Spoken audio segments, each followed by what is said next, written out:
N'hi ha moments en què algú ha de prendre decisions desagradables i doloroses. Per a nosaltres és dolorós, desagradable i trist haver de prendre aquesta decisió, més quan som un partit que considerem que la promoció del transport públic és bàsica.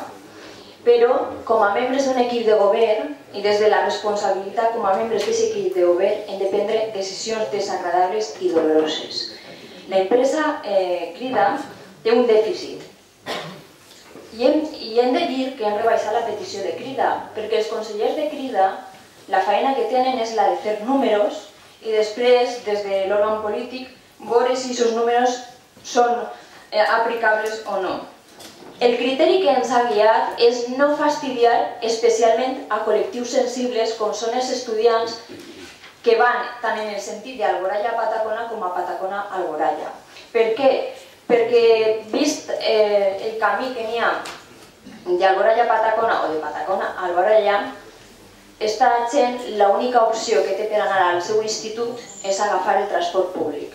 I s'ha volgut no carregar la pujada tant en aquest col·lectiu sensible.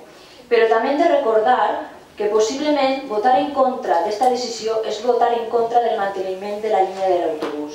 Per què?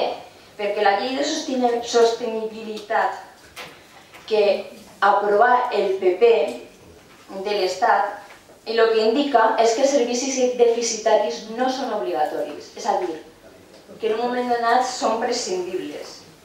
Considerem que des de la responsabilitat hem de fer una cosa que ens desagrada moltíssim i que ens resulta dolorosa, però pensem que és molt fàcil alçar els muscles i dir que votem en contra.